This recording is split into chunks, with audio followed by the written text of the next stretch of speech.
jangan-jangan dosen kalian juga nggak tahu. Terus mendidik kalian dengan cara apa?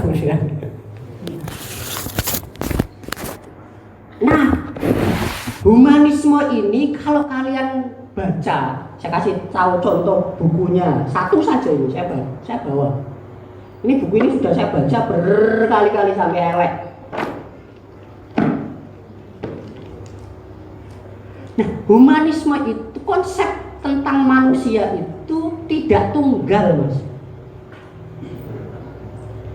Dari zaman Yunani klasik sampai modern, konsep tentang manusia itu selalu berubah. Makanya cara pendidikannya itu juga berubah. Jadi humanisme itu konsepnya tentang manusia, humanitas itu ontologisnya, konsep ontologis tentang manusia yang idealnya. Humaniora itu adalah proses pendidikan agar seseorang itu sampai pada sisi kemanusiaannya yang paling dalam. Humanior, sebenarnya kan human sama ora itu more. Humaniora berarti more human, more humanis. Jadi lebih humanis. Jadi mendidik seseorang, kenapa orang itu dididik? Karena dia akan dijadikan manusia secara penuh dan utuh melalui pendidikan. Jadi proses pendidikannya itu humaniora, konsep kultis tentang manusianya itu humanisme, humanitas itu konsep ontologisnya tentang manusia. Kalau tiga hal mendasar ini tidak dipahami oleh kalian pendidik, ya jangan-jangan nanti kalian memperlakukan murid kalian seperti hewan tadi. Sakarte dhewe. Kon kudu manut aku. Kon enggak punya kehendak bebas, kamu tidak punya perasaan, kamu tidak punya akal. Perasaanmu adalah perasaanku. Akalmu adalah akalku. Jadi apa yang menginginkan kamu harus manut. Artinya seorang pendidik menghegemoni seorang murid, kebebasannya direnggut, kebebasan berpikirnya direnggut, ya kan? Perasaannya, kecenderungannya direnggut, ya kan? Wes amamu mlebu jurusan IPA, cocok dengan IPA. Awamu masuk prodi kiai, gak usah iku gak cocok, awamu cocoknya nang kene. Pernah kalian begitu kan? Kalian mau?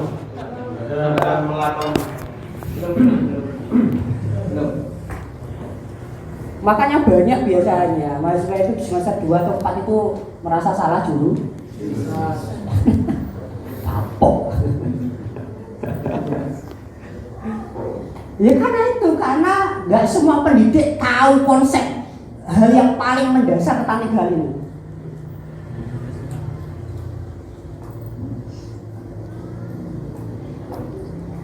Tapi lagi-lagi ketika kamu menyelami konsep humanisme, wah itu juga akan kebingungan sendiri karena dinamikanya sangat luar biasa, mulai dari zaman Yunani, jadi konsepnya Socrates, Plato, Aristoteles, misalnya ke abad pertengahan, misalnya Thomas Aquinas, Santo Agustinus, misalnya ke Renaissance misalnya, ya kan, ke masa modern, bahkan sampai nanti ada antitesisnya, anti humanismenya.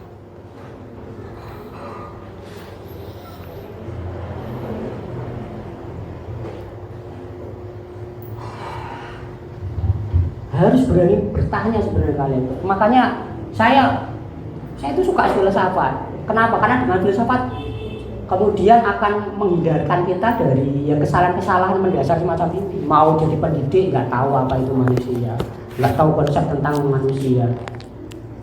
Mau didik manusia kok manusianya sendiri nggak tahu itu apa.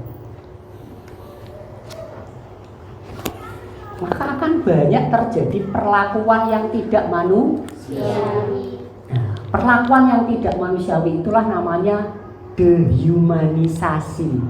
Dehumanisasi inilah yang menjadi sasaran kritik utama pendidikan kritis.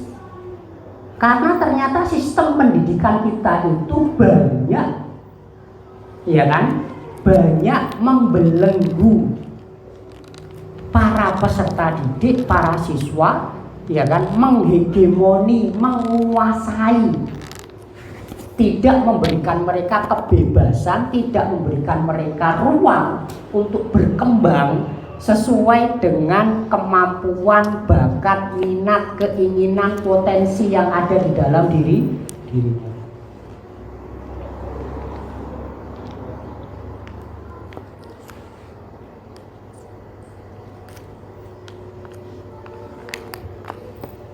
Ya. Ini yang karena ini paling mendasar kan, orang nggak tahu apa itu manusia, ya jelas nggak bisa mendidik manusia.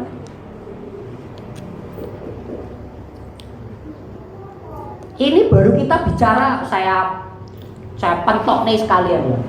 Ini baru kita bicara konsep manusia dari sisi katakanlah ilmu pengetahuan dari barat. Kita belum bicara konsep manusia dari sisi keilmuan dari ajaran agama Islam. Apakah, pertanyaan sederhananya, apakah humanisme ada di dalam Islam? Apakah kemudian konsep humanisme dalam Islam itu sama dengan konsep humanisme dalam barat? Nah ini dua hal ini. Yang semester 2 yang belum menginjak materi filsafat pendidikan, nanti tanyakan ke saya.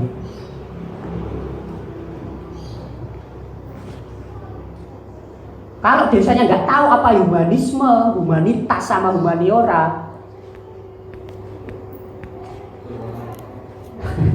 sekarang mereka sampai yang apa?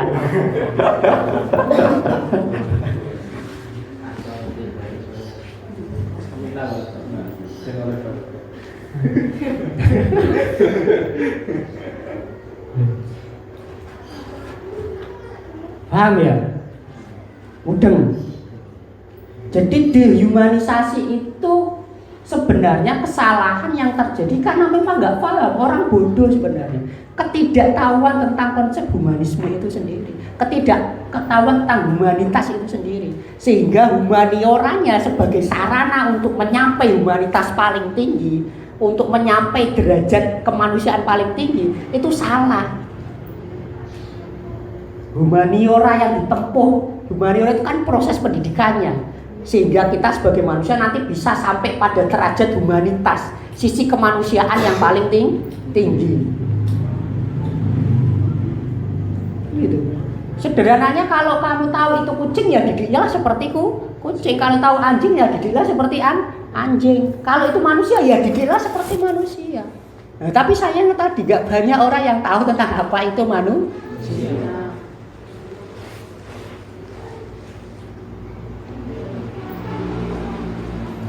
Karena gak banyak orang tahu tentang manusia, maka cara mendidiknya kadang tidak manusiawi, menyampingkan aspek-aspek kemanusiaan. Nah, disitulah terjadi dehumanisasi. Mudeng.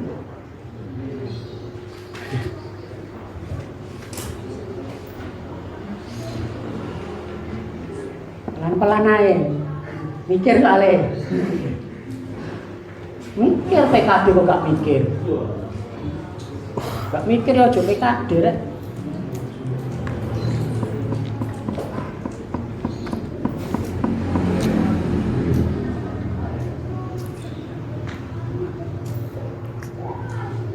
Kita bicara humanisme itu bisa lama nanti, saya tidak akan bicara secara detail tentang humanisme dari konsep misalnya dari Yunani sampai modern.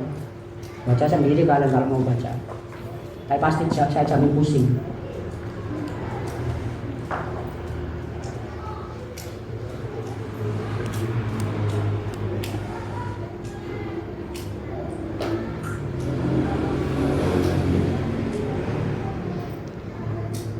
Nah, sekarang kita masuk. Ini tadi tentang humanisme, humanitas sama humaniora.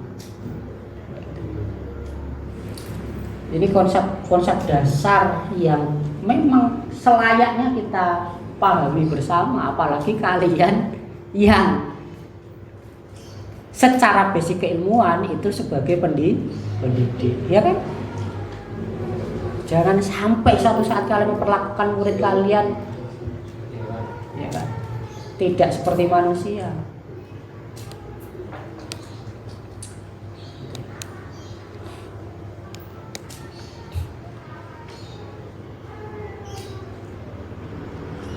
Saya kemarin itu belum pernah diceritain, ya nggak tahu ini kebenarannya, bisa di cross check. Di Unwah itu kan skripsi dihilangkan ya, diganti TL apa? TA tugas akhir. Apakah saya pernah dengar selentingan TA itu kemudian judulnya sudah disiapkan? Sudah ada ya? Ini kira-kira proses pemintaran atau proses pembodohan? Tapi kalian menerima ya? Daripada kesulitan dan yuk kita terima, yuk. Iya gak apa-apa jadi goblok bisa. Ya barangkali ini cabut dari kampus kan biasanya. Siap. Lah nggak tahu, saya nggak tahu. Ya itulah kadang kita itu mau dibilang pintar ya, enggak, goblok ya.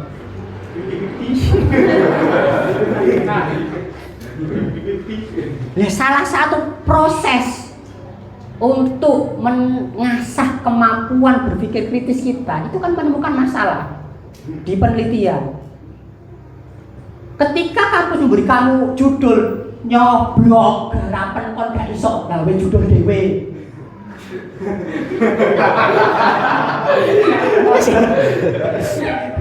Kasarane ngono sih. Nyoblok garapen kon gak iso gawe judul dhewe.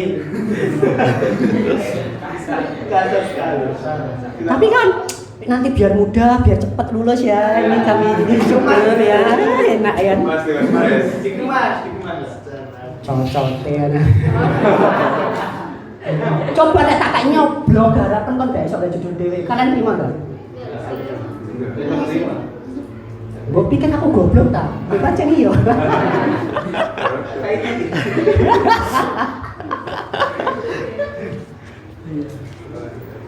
Kalian terima itu. Berarti kamu semua buat kalian goblok.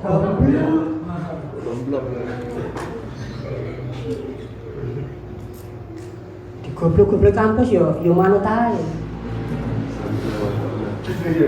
Oh, nek kalian punya harga diri, ya protes. Jenengan pikir kamu itu anak-anak bodoh. Menemukan masalah saja gak bisa, sampai harus diberikan. Ya protes lah.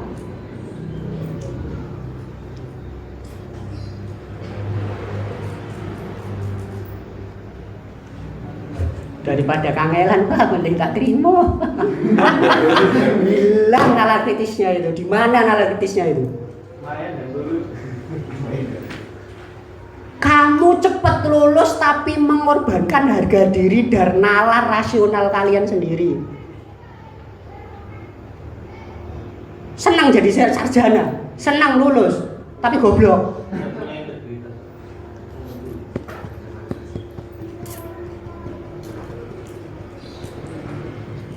Aku ngomong gini kasar, tegas. Karena kalian sudah besar semua, sudah bisa mikir. Kita bicara pendidikan kritis kok.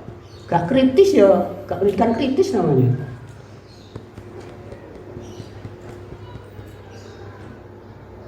Ngono paling seneng dua lore wis oleh judul gara-gara. Cok. Iku berarti kalian dihegemoni itu manut-manut ae, dan syarat kita pendidikan kritis itu kita harus keluar dari hegemoni.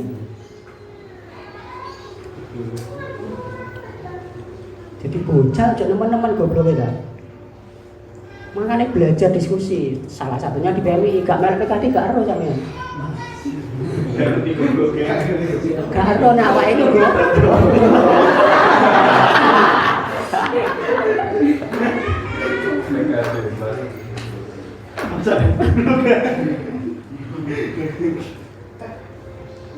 Ya wis kono wis guyu sak banter-banter iya aku ya goblok ternyata. Ya kan? Keren pasti kalau ada demo menolak. Berikan langsung apa judul seperti itu saja enggak. Tapi beberapa mahasiswa juga diberikan kalau ada judul yang menurut kamu menarik ya berikanlah, jadikanlah itu apa pekerjaan kamu untuk menyelesaikan tugas. Tapi diberi atau tidak? Diberi. Diterima atau tidak? Diterima atau tidak? Diterima. Berarti kampus ada upaya untuk pembodohan atau tidak? Ada. Masalah persentase itu bisa diukur, tapi kan kepercayaan diri kampus terhadap mahasiswanya kan nggak ada. Dikiranya mahasiswanya nggak bisa.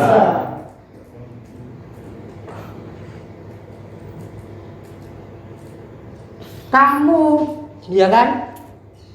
Coba bayangkan saja, pikir kamu dikasih judul sama nggak dikasih judul, usaha kamu lebih besar mana? Nggak dikasih. Kalau dikasih judul ya wis males sono judul apa aku boleh. Ngono kan? Iya kan? Iya. Ini kritik ini.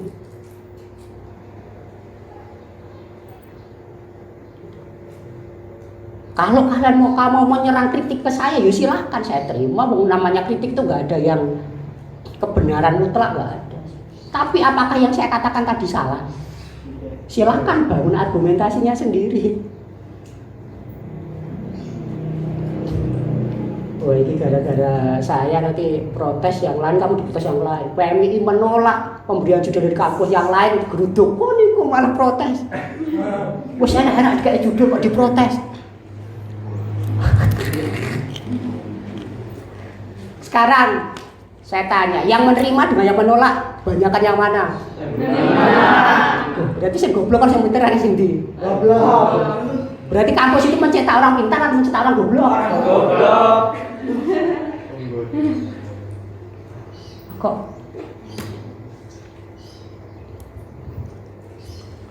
Sederhana pendidikan itu. Education as the practice of freedom. Ketika kamu diberi judul, kamu bebas atau tidak? Tidak. Hilang kebebasan kamu. Yang saya sakit hati itu tadi seakan-akan kampus itu mengatakan ya ini blog, kamu nggak bisa buat judul, tak kasih judul. Itu bagi saya itu sakit kalau saya digitukan. Mbok pikir aku goblok tak? Ngono nek aku. Judul kok dikai. Emangnya aku kuliah 8 tahun iku lapo? Kalau kita menerima saja dengan senang hati, riang gembira, ya kita hore saya goblok, hore saya.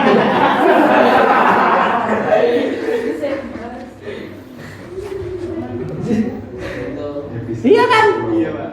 Benar. Ayo syukuran, selamat kamu lulus sebagai sarjana goblok.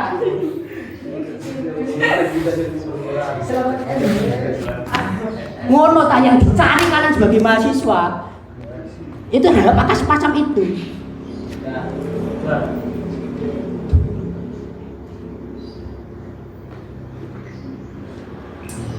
Kemandirian, kebebasan itu penting dalam kaitannya. Ya, kita berproses dalam pendidikan.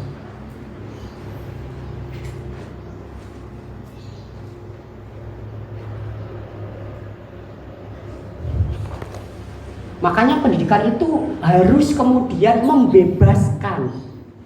Membebaskan itu dalam arti apa? Memberi ruang selebar-lebarnya, seluas-luasnya bagi yang bagi siswa atau mahasiswa untuk mengembangkan potensinya, kognitifnya, psikomotoriknya, emosinya, bakat minatnya. Itu harus ada ruang. Satu kelas itu kira-kira bakat minatnya beda atau sama? Beda. Maka itu harus diberi ruang.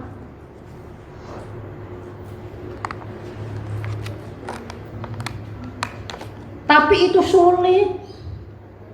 Lawang kurikulum kita sama, satu kelas, mata pelajarannya sama, iya kan? Kalau gurunya tidak kreatif, diajar dengan metode yang sama, dinilai dengan cara penilaian yang sama, dievaluasi dengan evaluasi yang sama, makanya jadinya goblok pinter. Kan belum. Tidak kemudian siswa itu ya kan dididik sesuai dengan kemampuan dia, kecenderungan dia, potensi dia, metode yang sesuai dengan dia, ya kan? Sehingga yang ada mereka akan berkembang sesuai dengan potensinya. Maka kata-kata Einstein itu memang sangat benar, ya kan?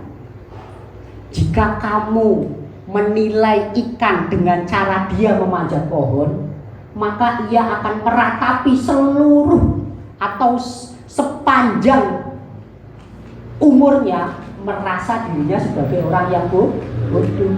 Karena ikan cara nilainya dengan cara memanjat pohon. Ini jelas gak iso, berarti kamu goblok. Karena memang itu bukan karakter dia, bukan potensi dia, bukan kemampuan terbaik dia. Kalau ikan ya dinilai dengan cara berenang, monyet dengan cara manjat pohon. Itulah yang dimaksud dengan memberikan ruang, ya kan, kebebasan kepada setiap orang yang belajar untuk mengembangkan potensinya. Nah, kalau ada pemasungan, ya kan, pemasungan, pembatasan ruang, pembatasan kebebasan, inilah yang kemudian menimbulkan masalah. Ya, artinya pendidikan kita tidak cukup memberikan kebebasan kepada kita untuk mengembangkan potensi. Saya bukan saja pendidikan, jadi silakan disanggah teori saya kalau bisa. Kalau bisa, saya tantang. Karena saya berangkat memang dari pemahaman filsafat dulu, dari basic dulu. Kita itu kan pendidikan, kita kan muter-muter yang dibahas itu teknis, metode, model, penilaian, evaluasi, ya kan? Ngono ae. Sampai sampean lu yo ngono ae, sampai PPL yo ngono ae. Apakah pernah membahas hal-hal yang lebih mendasar? Hah?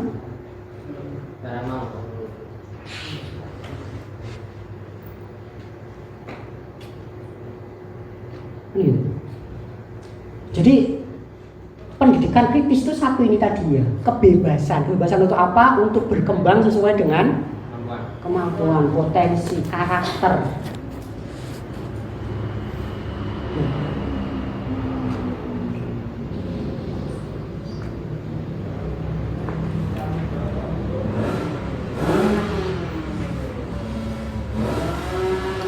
Jadi yang bisa bahasa Inggris nggak?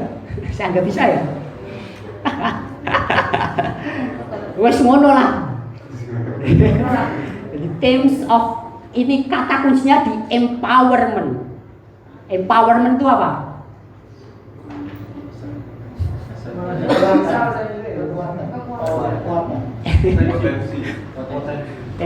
Power kekuatan, empowerment, menggerakkan, memberdayakan is the central to conception of critical pedagogy.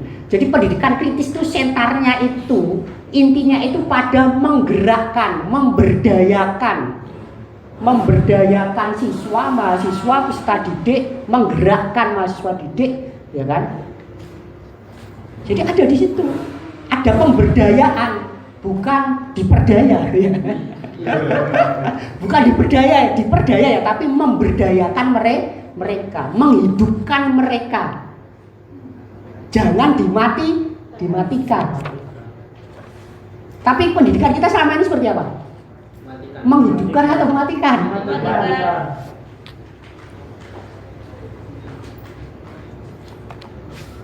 Dia sampai jam biru, sampai suwe gak apa-apa ya?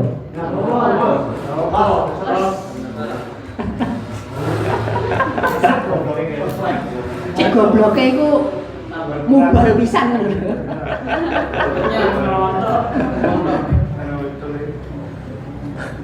Nggak apa-apa mas, kita belajar itu kadang ada semacam rasa bergeten, ada semacam rasa aku salah bener ya, dosa apa gak ya. Ya itu biasa, kita proses belajar. Belajar itu gak usah dipikir benar dan salah, nanti lama-lama akan ketemu sendiri. Karena kalau baru proses belajar kita sudah benar salah, gak situ belajar misalnya. Jalan-jalan. Ya kan? Ya kan, takut Tuhan nanti saya takut dosa, takut gak dapat barokah. Jadi core inti dari critical pedagogy, pendidikan kritis itu di empowerment, pemberdayaan, bukan diperdaya. Jadi kita tidak boleh memperdaya siswa, mahasiswa. Ketika kalian dikasih judul, kalian diberdayakan atau diperdaya? Budidaya. Budidaya oleh kampus. Budidaya kan?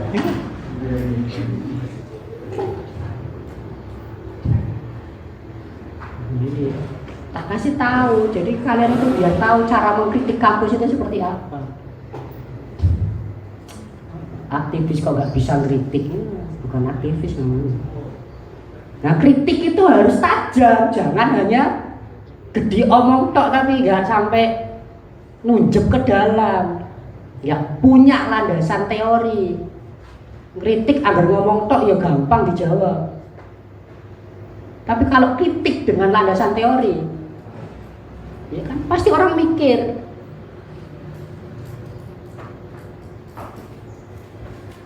Coba tulisan tugas akhir upaya pelemahan nalar kritis mahasiswa oleh kampus. Tulis brand sebarno, gempar langsung aja.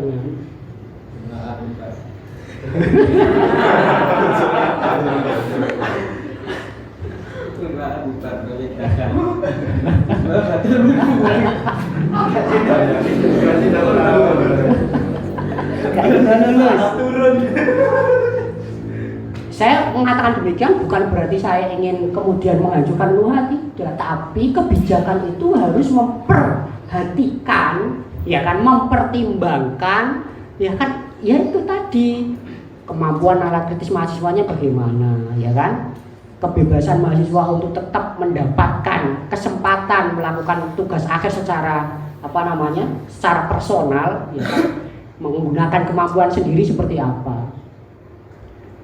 Ya, kalau tugas diberi judul itu sama saja memperlakukan kalian seperti siswa. Apa baganya coba lulus dengan judul diberi itu? Nggak ada kesan.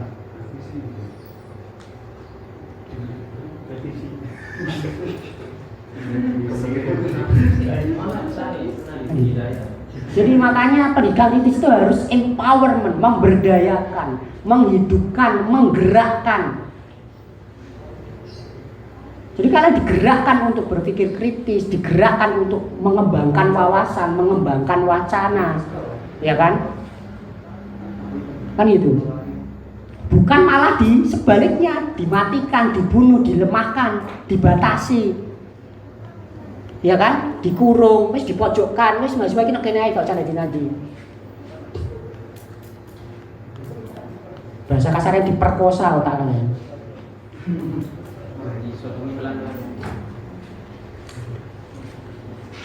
Kasar uang. Mari ini demo. Ditanya oleh dekan, siapa yang nyuruh kamu? Pak Mustafikin. Diusir saya dari kelas. Aman. Dengan teori ya. Maka orang yang cerdas itu jangan mudah berlindung di balik badan seorang. Harus berlindung di balik gagasan.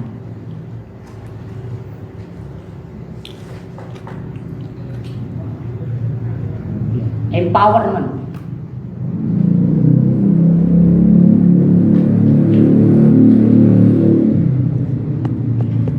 Makanya kemudian di sini pendidikan kritis itu mempertanyakan kembali, artinya Ya kita kemudian harus mempertanyakan kembali peran fungsi sekolah itu apa, peran fungsi pendidik itu seperti apa. Ya kan, kenapa saya harus mendapatkan pelajaran ini, kenapa harus seperti ini. Ya kan? Ini kemudian nanti akan katakanlah merekonstruksi sistem pendidikan yang ada, kemudian kita tawarkan sistem pendidikan yang baru yang tanpa kelas, yang tidak ada hegemoni, yang tidak ada pelemahan mematikan tadi, ya kan, yang tidak ada pembatasan, tapi yang ada pembebasan, pemberdayaan, ya kan, pengembangan kemampuan, potensi, bakat, minat sesuai dengan karakter peserta didik masing.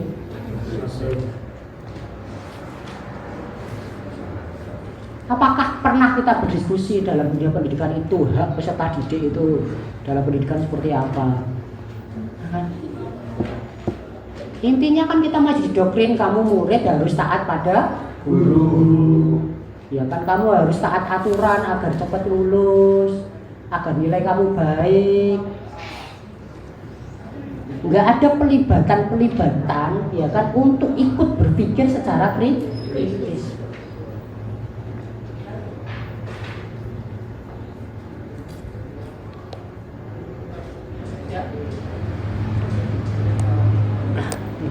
Makanya kemudian kajian pendidikan kritis itu meniscayakan perlunya critical theoretical tools. Butuh namanya teori kritis dan analisis kultur plus analisis politik.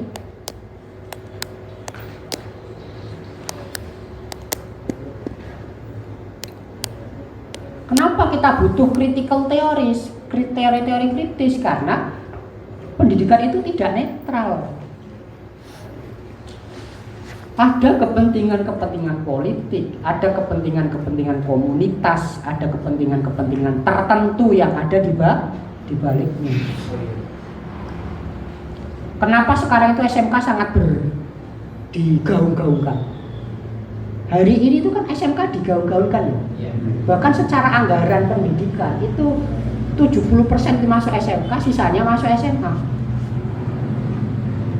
Apa itu memang kebutuhan real ya seperti itu? Kan tidak, pasti ada kepentingan politik.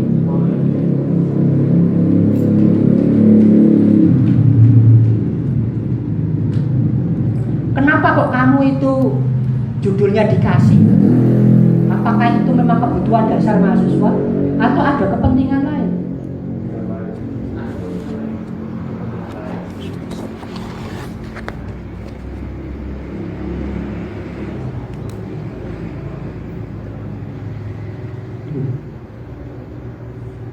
Maka kita butuh teori-teori kritis. Maka kita butuh, ya memang harus membaca mas. Kalau kita mau kritis itu tidak harus belajar teori. Kalian mau coy gak gelem, ya gak bakalan kritis. Lagi-lagi analisa kita tumpul. Karena gak punya basic landasan teori yang kuat.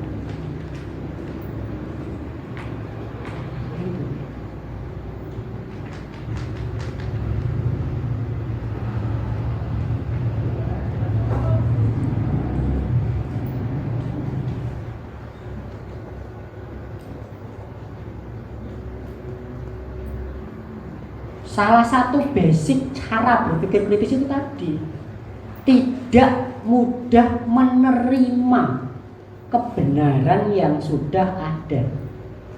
Kita boleh mempertanyakan kembali, mencari jawaban, argumentasi, landasan, dalil, ya kan, dari sebuah kebenaran. Kalau akhirnya kita temukan bahwa itu benar, ya kita terima.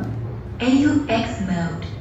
Tapi kalau kita temukan itu tidak benar, ya harus kita kritik. Artinya tidak serta-merta kita itu menerima apa adanya, harus kita sikapi. Skeptis.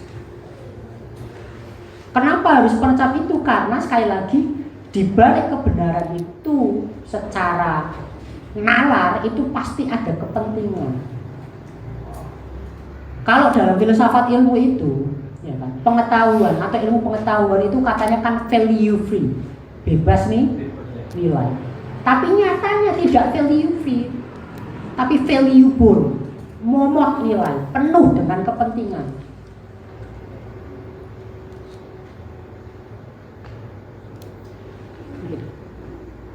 Penuh dengan kepentingan. Sains itu dikembangkan bukan tanpa nilai, tapi dengan kepentingan.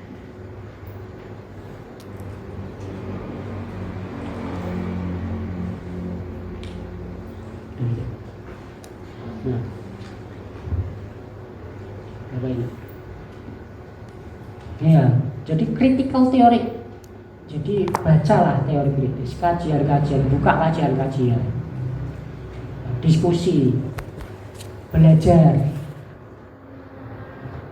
Saya belajar untuk prodi di kampus itu paling ya nek kate UTS atau UAS saja. Tapi untuk belajar teori, saya biasanya sering baca, sering diskusi. Hampir tiap malam dulu waktu saya mahasiswa itu mesti diskusi di warung kopi. Warung kopi yang pinggir rel. Bukan di kafe ya kalau dulu saya itu. Warung kopi wong pinggir-pinggir jalan itu, pinggir rel.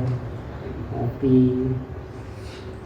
Setiap malam minggu ngumpul paling 5-6 orang diskusi dari sampai jam 1 sampai jam 2.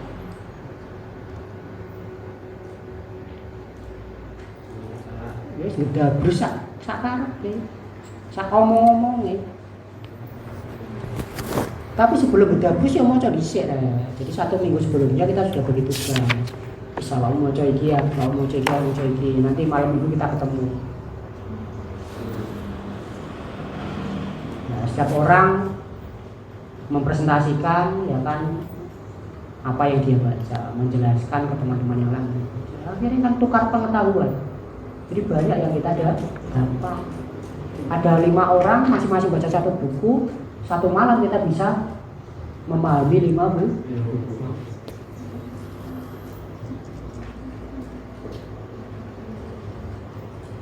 Memang butuh usaha, mau pintar nggak butuh usaha itu ya yang inti.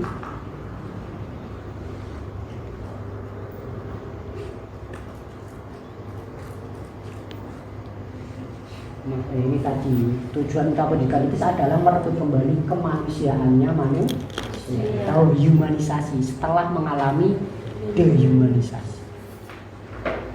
Dehumanisasi itu sebenarnya luas sekali kalau saya mau jelaskan hari ini ya, gak selesai. Yang saya katakan tadi itu kan hanya penjelasan dehumanisasi yang ada di lingkungan kecil saja di lembaga pendidikan. Tapi di luar lembaga pendidikan itu ada struktur, ada politik, ada pemerintah, ada struktur ekonomi, ada struktur sosial, struktur keagamaan yang bisa jadi semua struktur itu juga menghegemoni sistem pendidikan juga. Tadi itu hanya bagian kecil saja, ya kan? Bagian kecil, tapi kalau kita mau berpikir lebih luas lagi ya akan ada struktur-struktur yang lebih besar lagi yang bisa jadi struktur yang lebih besar itu juga menghegemoni pendidikan kita. Karena nyatanya pendidikan kita kadang tidak bisa lepas dari kepentingan politik, tidak bisa lepas dari kepentingan ekonomi, ya kan? Bahkan mungkin tidak bisa lepas dari kepentingan keagamaan.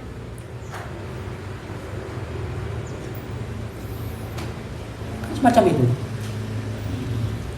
Maka ini untuk membaca struktur yang lebih luas ini, dehumanisasi yang lebih luas ini, ya kita butuh belajar banyak lagi. Belajar tentang modernitas, belajar dengan teori ekonomi, ya kan? Belajar tentang politik pendidikan, belajar tentang teknologi. Teknologi itu jangan hanya dibaca soal sekarang sudah laptop terbaru seperti apa, HP terbaru seperti apa. Tapi juga kita harus mampu membaca, ya kan, di balik kemajuan teknologi itu ada bahaya apa yang mengancam. Karena teknologi itu juga berkembang bukan tanpa kepentingan. Sekarang itu kita bisa mudah mengendalikan orang hanya dari teknologi. Kita itu kan menjadi budak-budak teknologi hari ini. Kalian mengendalikan teknologi atau dikendalikan teknologi? Pertanyaan sederhana kan? Dikendalikan. Contohnya apa ya? Karena kita nggak minimal nggak bisa lepas dari HP, nggak bisa lepas dari game, nggak bisa lepas dari ya kan sosmed, nggak bisa lepas dari berbagai macam aktivitas yang ada di teknologi. Kalau kita itu kemudian terkooptasi oleh teknologi, sama juga teknologi yang menghegemoni diri kita. Yang punya rasio siapa? Teknologi atau manusia? Tapi ternyata manusianya yang dikuasai teknologi, bukan yang menguasai. Maka cara berpikirnya ya, itu kan juga dehumanisasi juga ya kan? Kenapa? Karena sisi kemanusiaan kita sudah dibelenggu oleh yang namanya teknologi.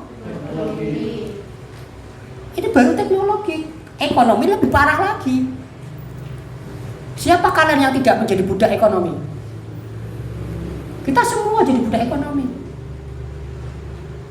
Yang cewek-cewek nggak ganti jilbab sebulan saja masih kejar-kejar. Iya kan? Setiap bulan keluar baru, wah ini baru lagi. Pengen nggak? Merasa dihegemoni nggak? Nggak merasa. Bahkan butuh. Ngomong jilbab setahun ganti, sebulan harus ganti. Nggak cuma perempuan, laki-laki juga, ya kan? Celananya kalau nggak ini nggak keren, ya kan? Potongan rambutnya kalau nggak seperti ini nggak keren.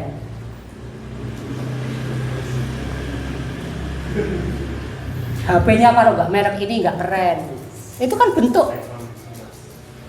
bentuk kalian itu, ya kan dihegemoni oleh teknologi, dikuasai oleh teknologi. Bukan menguasai, tapi dikuasai. Itu kekuatan ekonomi. Karena kekuatan mereka sangat canggih dan sangat kuat.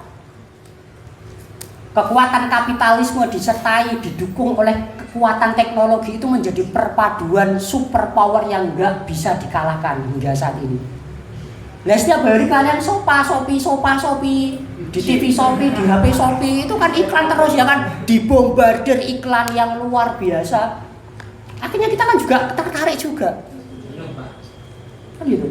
Lihat YouTube ada Shopee.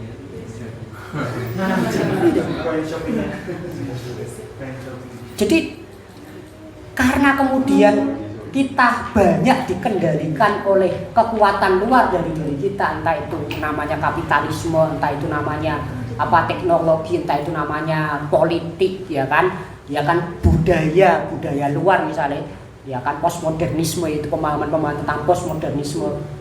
Enggak, ya kalau nggak paham ya nggak usah tanya, nanti belajar sendiri apa itu postmodernisme, apa itu modernisme. Kalian modernisme saja mungkin belum paham apa itu modernisme, apa itu globalisasi, apa itu postmodernisme. Kita itu hidup kan seakan-akan nggak hidup hari ini, karena banyak dikendalikan oleh kekuatan-kekuatan yang ada di luar kita, sehingga kita seperti tidak punya kehendak. Kehendak kita itu sudah diatur oleh ekonomi, diatur oleh politik, diatur oleh teknologi. Makanya kemudian sekarang itu kan kalau dalam bahasa ada 3 kekuatan besar yang mengkooptasi diri kita. Yang pertama adalah kekuatan teknologi, yang kedua adalah kapitalisme, yang ketiga adalah kekuatan budaya yang namanya postmodernisme. Ketiganya itu berbau-membau, ya kan? Ya ini ngotak-atik otak kita itu agar kemudian kita kehilangan identitas, kehilangan jati diri, ya kan, kehilangan pegangan, kehilangan prinsip. Kita menjadi orang yang tidak punya prinsip, menjadi orang yang angin-anginan. Waktunya HP baru ganti HP, waktunya jilbab baru ganti jilbab, waktunya model kaos baru ganti kaos, waktunya kafe baru ikut ngafe. Terus kapan kita memutuskan dari prinsip hidup diri kita sendiri? Mungkin belum punya prinsip. Bukan belum punya prinsip, kamu sudah dicabut prinsipnya oleh kekuatan-kekuatan tadi. Secara tidak sah. Nah, pendidikan kritis ini ingin membongkar praktek-praktek hegemoni semacam tadi dalam ruang lingkup pendidikan.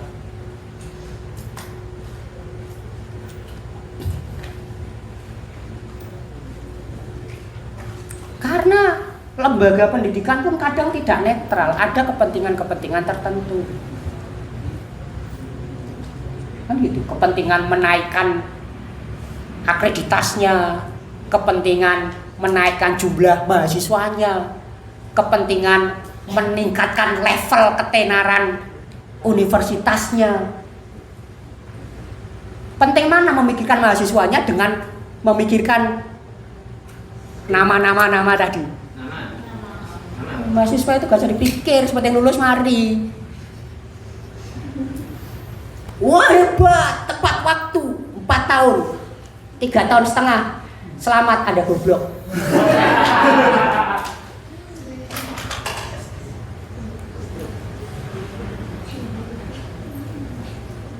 Maka saya katakan tadi, di kita itu bicara tentang kritis itu masih tabu. Apalagi di Unwaha pasti masih sangat tabu. Ada dosen sakarpe dhewe pun nggak ada yang berani paling. Nggak barokah meneng. Walat.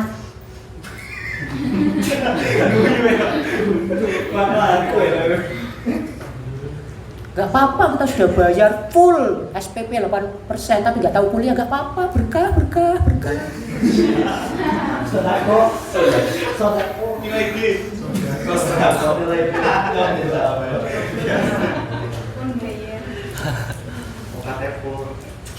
Nanti pinter sendiri nanti ya, pinter sendiri. Belajar sendiri. Insya Allah pinter sendiri karena berkahnya ilmu. Polusi lagi.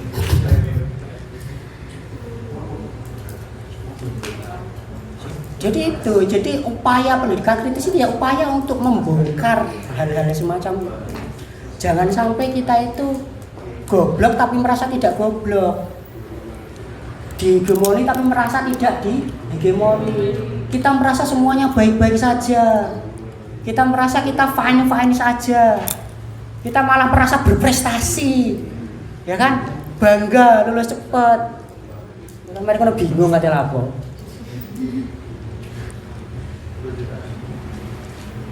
Saya tidak mencemooh lulus cepetnya ya.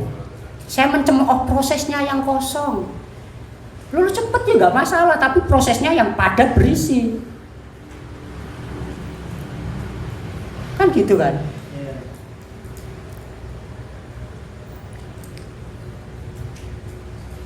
Nah, ya tadi karena hegemoni itu masih ada, nggak usah mikir ke orang luar tertindas, diri kalian ini itu sudah terhegemoni kok. Maka pendidikan kritis itu mensyaratkan kita harus menyadari bahwa kita itu dalam posisi yang dilemahkan, yang dihegemoni, yang dipikir sendiri, yang dibuat semakin pinter apa semakin goblok, semakin kritis apa semakin tumpul.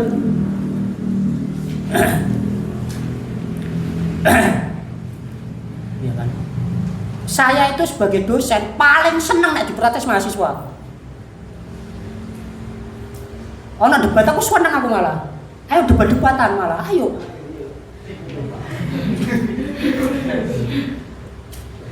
Artinya itu menandakan mahasiswanya urip, mikir. Nek mahasiswane meneng ae gur nggih.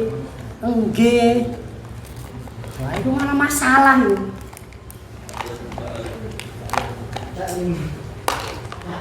Taklim, Ustaz, tawadhu.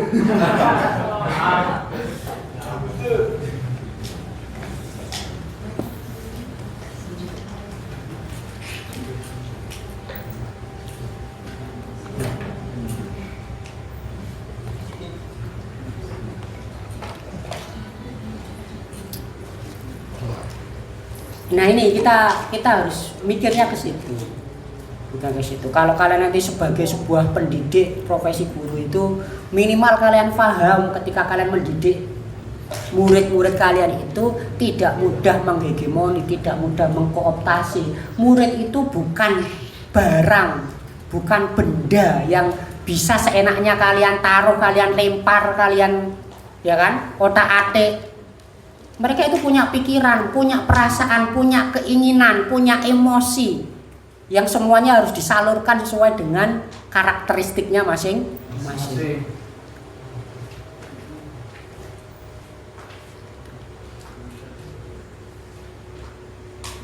Makanya nanti salah satu prinsip dari pendidikan kritis adalah ada pada guru.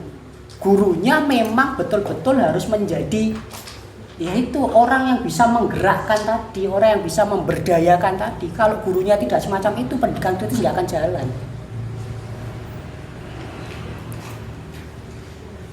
Gitu. Wah, jangan-jangan setelah ini resign semua dari luar nanti.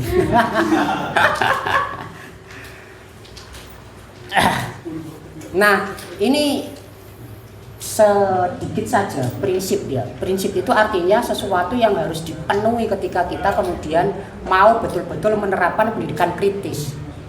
Yang pertama adalah model pendidikannya itu hadap masalah. Hadap masalah itu berarti pembelajarannya tidak melulu pada teori normatif, tidak teoritis, tidak normatif, tetapi pada praksis dan transformasi sosialnya, pada menghadapi masalah-masalah real. Kalian misalnya PAI belajar masalah apa? Belajar masalah pidana Islam, ya kan? Maka kita tidak belajar zina itu hukumannya dihad, ada yang dirajam, ada yang dicambuk, misalnya ya kan? Maka itu jangan hanya menjadi soal teori-teori saja, tapi bagaimana praksisnya, bagaimana kemudian kita terapkan dalam kehidupan kita sehari-hari.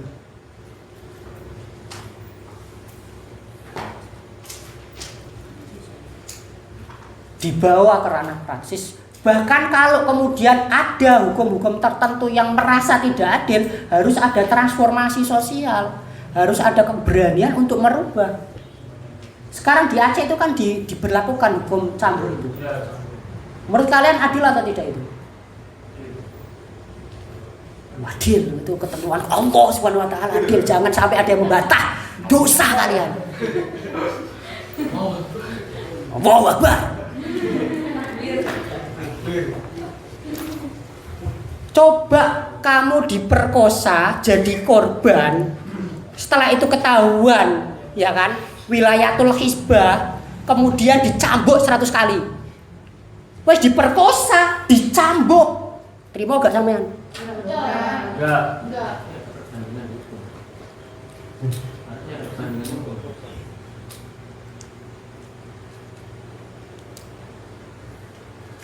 Kok enak asal cambuk-cambuk saja? Apakah ada yang bedakan? Coba, yo naik mesum podo karone. Ini sebenarnya juga secara bisa dikaji ya. Cuma misalnya perempuan dalam posisi korban, ya kan?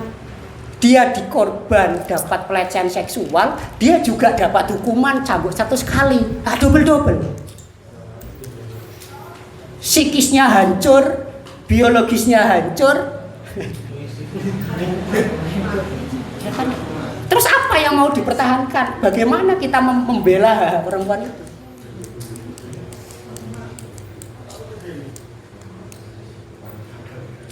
Apakah materi-materi itu pernah dikaji?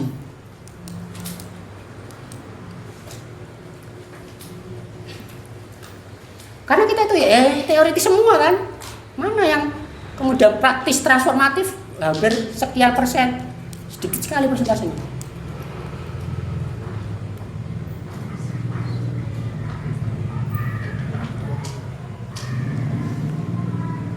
Itu satu. Jadi kita basicnya itu ya kalau model ya apa namanya ada problem based learning lah. Kok tahu Pak? Tahu lah menurut gak ngerti. Jadi ya memang sekarang itu secara modern masih sudah banyak, tapi prakteknya kan nggak dipraktek loh. Kemudian yang kedua penekanan aspek epistemologis, ya kan politis, ekonomis, ideologis, teknis, estetis, etis, historis, banyak sekali tis ya. Harus dikaji sampai aspek epistemologisnya. Kalau kalian bicara tentang dalil harus paham tentang dalil, harus paham tentang usul fikih. Jadi kemudian nanti ragam solusi hukuman yang kita berikan tidak itu saja taunya misalnya ya kan. Karena perbedaan ulama itu banyak. Dengan kita tahu usul fikih, kemudian kita bisa memberikan wawasan lebih dalam lagi katanya, loh kenapa kok ini hukumannya ini? Oh secara epistemologis hukum Islamnya seperti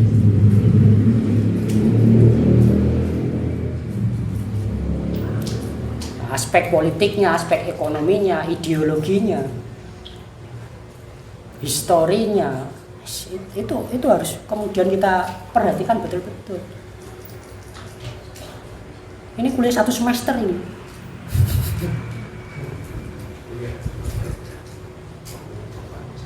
Ya kan?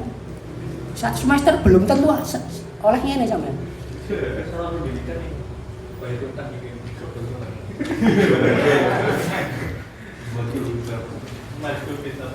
Kemudian ini penggunaan konsep hegemoni, ya ini yang sangat ya kita memang harus menyadari bahwasanya kita itu masih banyak terhegemoni oleh kekuatan-kekuatan dari luar diri kita. Hampir sepertinya kita tidak berdaya, tapi minimal lewat pendidikan kritis kita bisa menyadari hal itu gitu loh. Kita bisa menyadari hal itu. Oh ternyata hidup kita itu selama ini tidak bebas. Kita itu dikekang oleh nilai A, B, C, D. Minimal kan sadar, walaupun kadang untuk lepas juga sulit. Daripada gak sadar sama sekali. Ya kayak cewek dihabis cowok gak sadar sama sekali. Dijanjeni rono rene. Ya kan? Minimal kalian tahu kalian itu diperdaya. Berarti kalian pintar. Ya.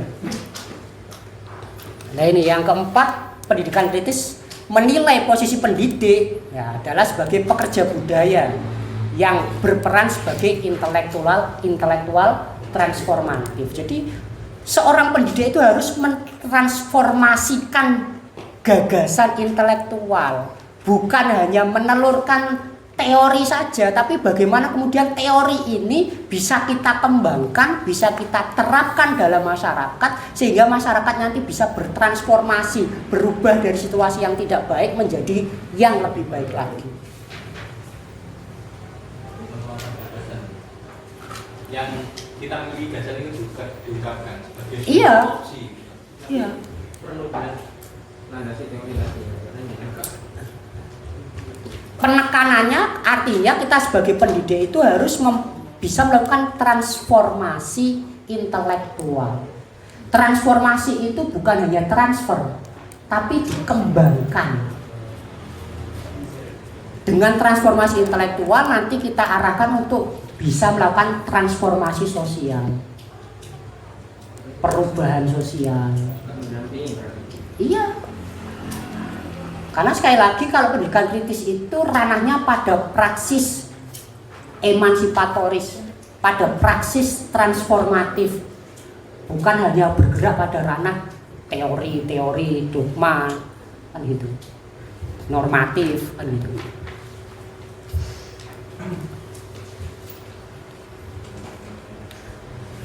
Makanya pendidik itu berat kalau paradigma yang digunakan paradigma pendidikan kritis. Kalau paradigmanya pendidikan yang biasa-biasa saja, ya manis sama manis. Barokah. Gak usah ngajak aku mau barokah. Aku tak izin sih yo. Ya gak apa-apa, insya Allah oleh barokah. Ini kerjanya dulu ya, gitu. apa yang mau tinggal ini? Iya, Waalaikumsalam. Saya itu pernah pengalaman agak Ya ini jangan ditiru tapi kasihan. Ada dulu dosen saya itu perempuan jarang masuk. Sekali masuk langsung disikat sama teman-teman. Sindiran sana, sindir sini. Ngomong sana, ngomong sini. Kemudian nangis dalam kelas. Nangis, bro.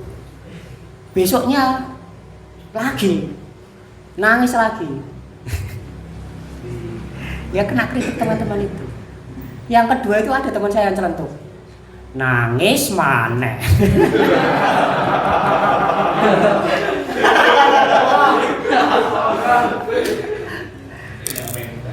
Nangis mana? Langsung resign langsung. Dia sendiri. Gorek. Ya. Kemudian yang kelima menyediakan wacana teoritis untuk memahami berbagai macam relasi kuasa dan pengetahuan. Ini kalian harus belajar. Jadi antara pengetahuan dan relasi kuasa itu ya filsafatnya memang ada.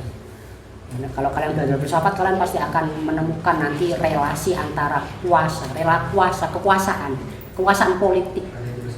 Jadi pengetahuan itu pasti akan ada sangkut pautnya. Ada kepentingan dari politik penguasa. Jelas itu. Nah, itu kita harus bisa membedah itu kalau paradigma pendidikan kita kritis. Ya kan? Kalian tahu sekarang ada yang namanya slogan Merdeka Belajar. Nah, itu harus dikritisi. Apa yang harus dikritisi? Nah, itu kan juga harus dipikirkan.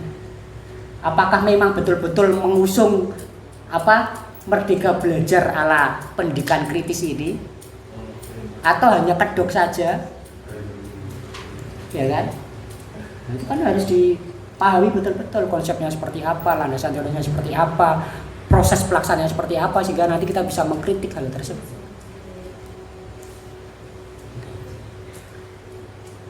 Yang keenam, tidak ada pengetahuan yang bersifat netral yang membentuk kesadaran manusia. Artinya apa? Tadi semuanya itu ada kepentingan di baliknya. Ada kepentingan. Nah, tugas kita dalam pendidikan kritis itu membaca setiap kepentingan yang ada pada kebijakan pendidikan.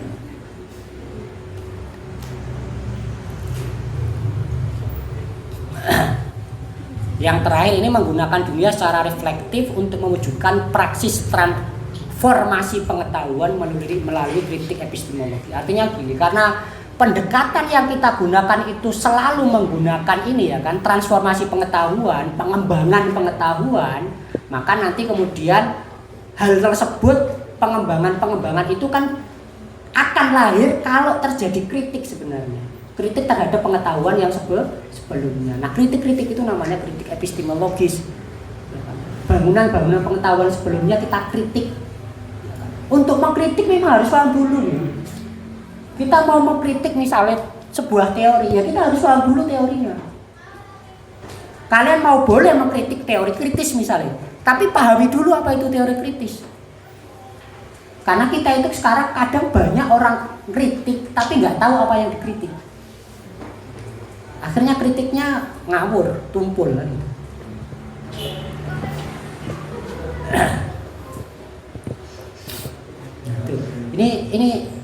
Ini prinsip-prinsip dasarnya. Maka di situ sebenarnya bisa kita melihat kok, bisa kita lihat berat sebenarnya. Apalagi di lingkungan pendidikan kita menerapkan paradigma pendidikan kritis itu berat. Kamu rasakan sendiri. Entah sekarang dalam keadaan sebagai mahasiswa atau suatu saat dalam keadaan sebagai pendidik.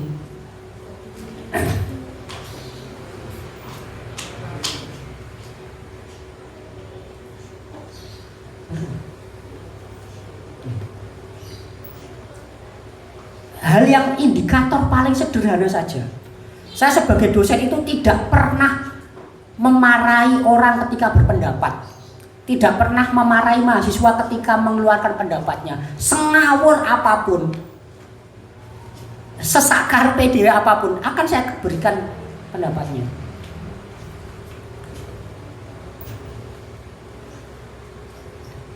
Karena bagi saya memberikan kesempatan itu adalah kewajiban bagi saya dan hak bagi para mahasiswa untuk ngomong. Mau kritik saya, mau ngomeli saya silakan. Mau silakan. Jadi kalau saya kuliah pasti saya buka. Ruang ini adalah ruang terbuka dan bebas. Bebas secara ilmiah yang bertanggung jawab. Kalau mau berpendapat, mau mengkritik, mau menyanggah, silakan, semuanya terbuka. Bukan hanya antar teman, tapi kepada saya sebagai dosen, mau dikritik, mau dikuliti, semua silakan. Mau debat, mau pinter-pinteran, ayo.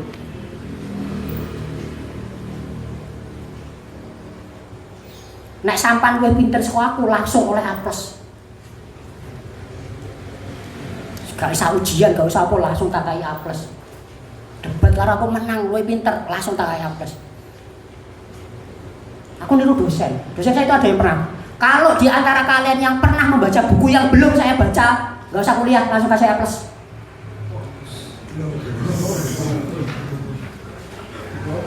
Enak kan?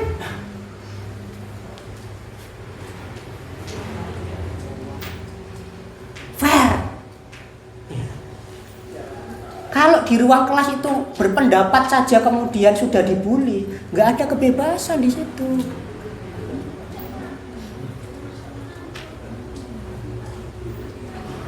Lagi tanya, wes.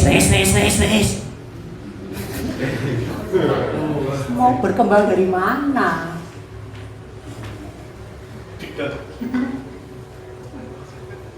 Iklim kelasnya saja tidak mendukung.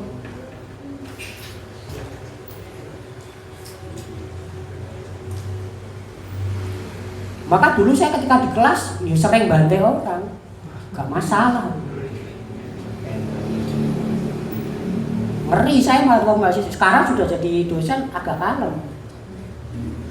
Dulu mahasiswa ngeri. Ya sering bantean teman-teman di kelas itu kalau presentasi, wah nggak persiapan nggak berani, pasti berani. Karena saya pasti baca. Prinsip saya, teman saya baca 1 buku, saya harus baca 3 buku.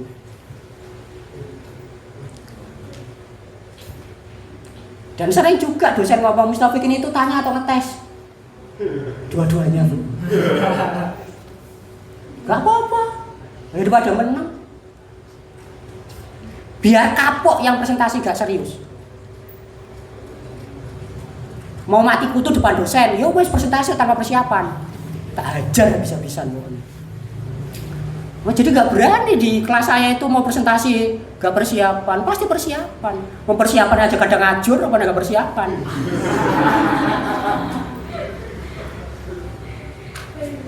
Yang temen cewek itu, Fik, jangan tanya ya. Gelem tak dipacarku.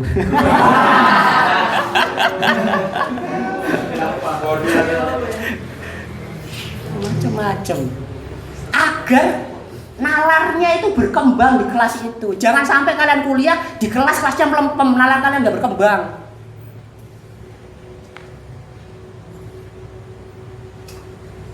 Saya mau tanya tapi nggak bisa nanya aja nggak bisa.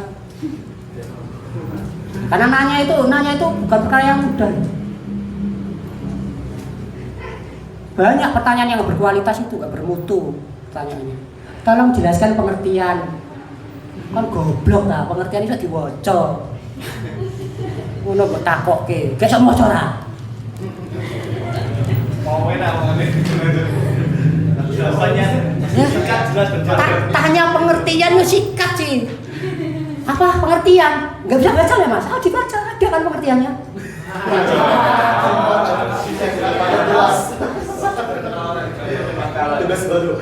Memangnya anak SMA pengertian minta dijelaskan? Yang berkualitas yang katanya.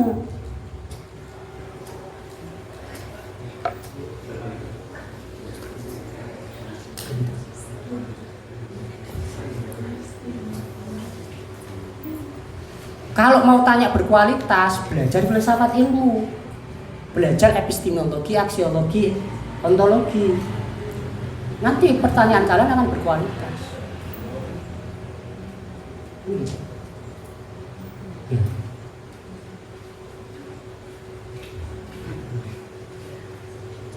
Nah ini makanya untuk menciptakan ruang yang membuka kesempatan kita untuk melatih nalar kritis kita, ya dimulai dari ruang-ruang kuliah, ruang diskusi. Hidupkan ruang itu. Kalau di ruang kuliah masih melempeng, jangan harap nalar kritis kalian akan tumbuh. Karena nalar kritis itu ya mulanya dari ruang diskusi itu, dengan pertanyaan-pertanyaan yang tajam, yang dalam. Jangankan mahasiswa, dosen masuk kelas saya saja itu mikir-mikir. Ada asdos itu masuk 1 kali kapok, gak berani masuk.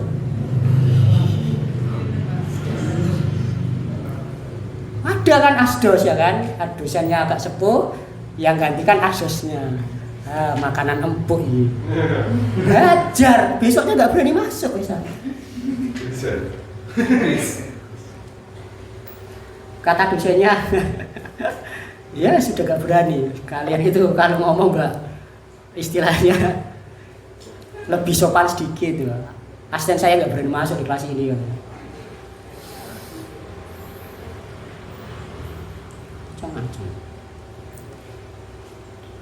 Ini kalau kita mau kemudian menumbuhkan nalar kritis kita, mulai dari kegiatan kita sehari-hari di kampus. Pertanyaan itu jangan dianggap tabu. Bertanya kepada dosen pun jangan dianggap tabu. Itu hak kalian mau tanya. Imam Syafi'i dengan Imam Malik kan sering berdebat, ya kan? Itu bukan berarti tidak sopan ya. Beda pendapat kan dia. Yang nggak boleh itu mengolok-olok, ya kan? Ngejek, ngatai, nggak boleh. Tapi kalau dalam koridor keilmuan, ya kan, selama kita kemudian menyampaikan pendapat dengan argumentasi yang jelas, ilmiah, nggak masalah. Harus malah beda pendapat itu. Saya malah senang kalau ketemu mahasiswa yang cerdas, yang wah ngomongnya tak senang. Tapi sulit menemukan yang sulit itu. Itu. Jadi itu modal-modal atau prinsip pendidikan kritis. Maka bangunan dari pendidikan kritis itu ya nalar kritis kita. Nalar kritis kita harus kita bangun sedini mungkin. Sedini mungkin. Dengan melalui proses-proses tadi, proses pembelajaran, proses diskusi. Kalau bisa ketika kalian kuliah itu bertanya, minimal 1 pertanyaan lah. Karena nanti proses latihan dari pertanyaan itu proses. Pertama pertanyaannya ecek-ecek apa pengertian. Iyalah. Jelaskan kembali pengertian kon goblok lah. Pengertian kok jaluk tekok bareng. Waca lah iso. Apa gak iso maca?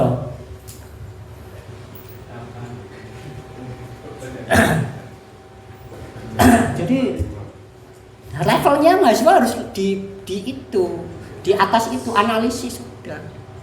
Pak anak pengertian itu kan pemahaman, itu maksudnya lots. Apa lots? Low order thinking skill. Kalau pertanyaannya mau berkualitas harus sudah hot. High order thinking skill. Pertanyaannya analisa, komparasi, ya kan? Analisis komparatif atau penemuan pendapat pribadi.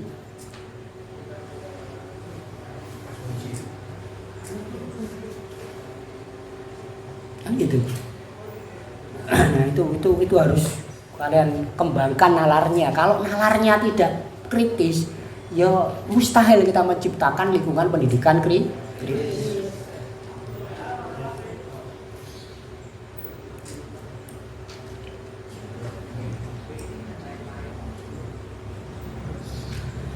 Ini ada salah satu peribahasa Latin, non scula sit vitae dis cimus. Kita belajar bukan untuk sekolah, bukan untuk nilai, keahlian atau pintaran, tapi semata-mata untuk hidup. Kenapa saya tulis ini? Karena kita itu sudah terlalu terpasung pada pendidikan berorientasi pada nilai. Nek nilainya eleh, goblok. Nilainya api, pinter. Apa seperti itu? Enggak juga kan? Enggak juga kan? Apakah yang semua nilainya bagus itu sudah pasti pintar? Pintar jawab soal iya. Iya kan? Pintar jawab soal iya. Ayo ikut kursus Ganesha, lulus lulus AKM, pintar buat jawab soal ini. Kalau pintar berpikir kritis, menganalisa, belum tentu bisa. Karena memang dilatih hanya untuk menjawab soal.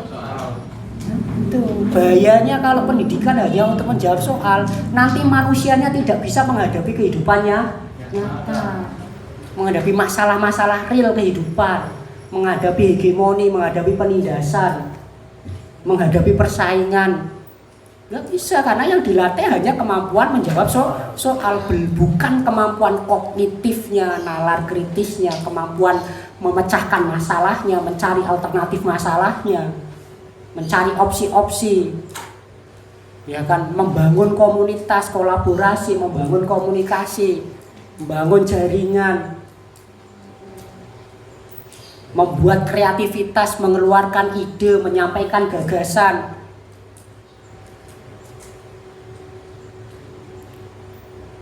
Kok intinya nanti yang penting ujian.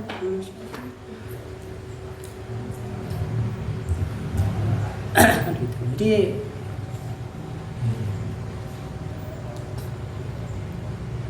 orientasinya diperluas lagi. Pendidikan itu orientasinya diperluas lagi. Tidak semata-mata hanya untuk nilai, ya kan, untuk ijazah, untuk hanya pengen dianggap pintar, ya kan, pengen dianggap wah dan lain sebagainya.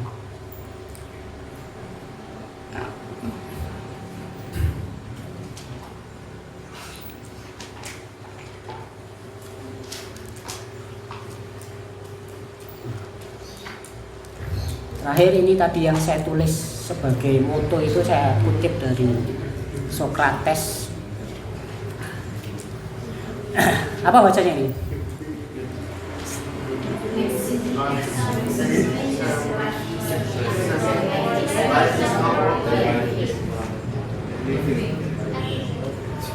Hidup yang tidak dikaji, hidup yang tidak ditelaah, hidup yang tidak difikirkan apakah hidup saya sudah baik atau belum, apakah saya sudah ada kemajuan atau belum. Hidup yang tidak dikaji semacam itu adalah hidup yang tak layak untuk dihidupi. Socrates itu salah satu filsuf yang mencari kesejatian diri. Kalau dalam bahasa tasawuf adalah man arafa nafsahu faqad arafa rabbahu. Jadi terus mencari kesejatian diri, maka hidup itu akan menjadi berharga. Karena kita nanti akan tahu sejatinya saya itu harus apa, harus melakukan apa yang harus saya lakukan. Sebagai seorang pendidik saya harus seperti apa, ya kan? Sebagai seorang, misalnya kalian, apapun kalian jadi apapun, sebagai orang pengusaha, ya kan? Sebagai pejabat, sebagai apapun kalian harus dikaji kan? Saya harus, hidup kita harus dikaji, harus dikoreksi secara terus-menerus. Mengkoreksinya seperti apa ya, kita belajar. Karena belajar itu adalah proses koreksi diri. Kita bisa tahu ternyata kita salah kan dari proses belajar. Kalau kita tidak ada proses belajar, kita tidak akan tahu mana kesalahan saya, mana kebodohan saya. Kan itu. Ya. Sudah, itu dulu, nanti kita diskusi sambil tanya jawab. Terima kasih, saya kembalikan ke moderator.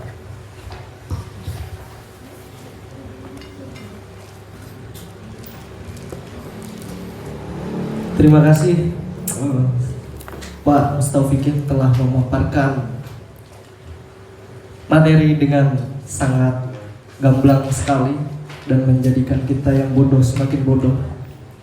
Untuk selanjutnya sesi tanya jawab dan diskusi.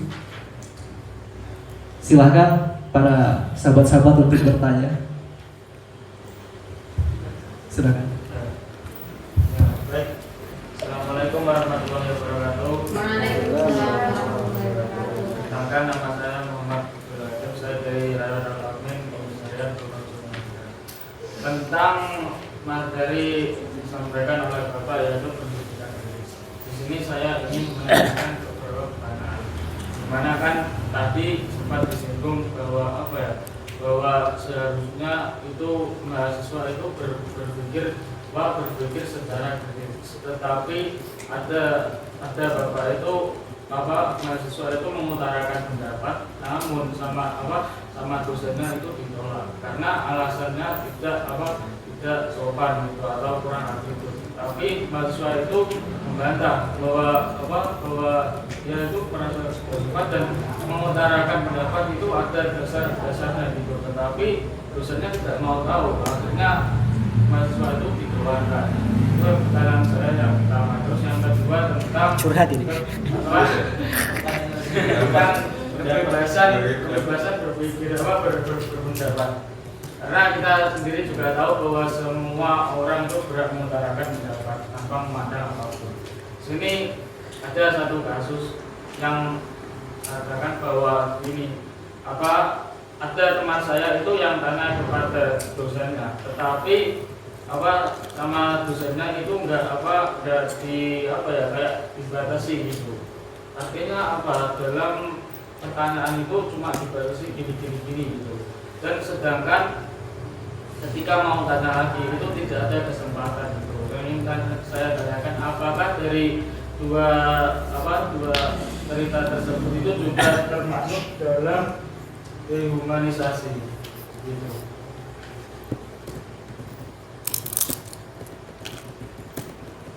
Lanjut pertanyaan, Mas. Iya. Untuk selanjutnya dari sahabati. Silahkan.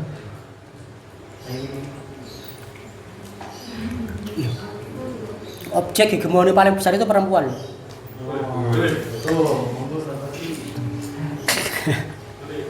Objek hegemoni paling besar adalah perempuan.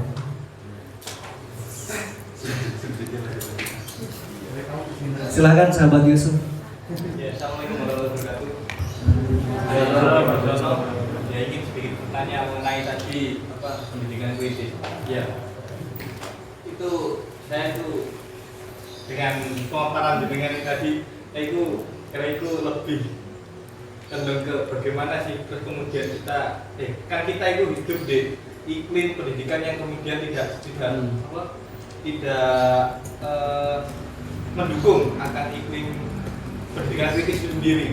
Nah kemudian gimana caranya kemudian kita itu menentukan iklim, mewujudkan iklim yang mana nantinya itu pendidikan kita itu menjadi paradigma yang pendidikan kritis tadi.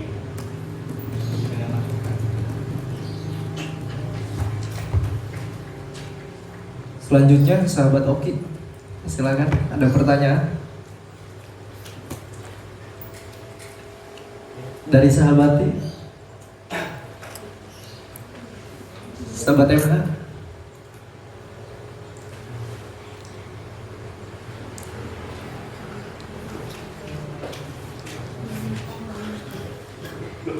Cukup mungkin Pak dijawab dulu. Oke.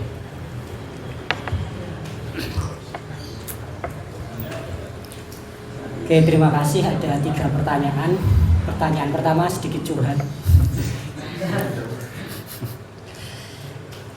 Jadi itulah saya katakan tadi, sangat sedikit, hampir tidak ada lembaga pendidikan yang secara paradigma itu, ya kan, menggunakan pendekatan paradigma kritis dalam lembaga pendidikan. Sebenarnya nggak perlu kita bawa ke paradigma pendidikan kritis sebenarnya. Sebenarnya kalau kita ke bawah ke sikap ilmiah saja, ya kan? Ke sikap ilmiah saja, jangan sampai bukan pada kritis. Itu seharusnya dosen itu memberikan kesempatan seluas-luasnya pada mahasiswa. Kalau dalam pandangan saya, ya kan? Ini pandangan saya ya. Dosen lain boleh beda. Dosen yang membatasi pertanyaan mahasiswa itu hanya untuk menutupi ketidakpahamannya tentang objek yang dia ajarkan.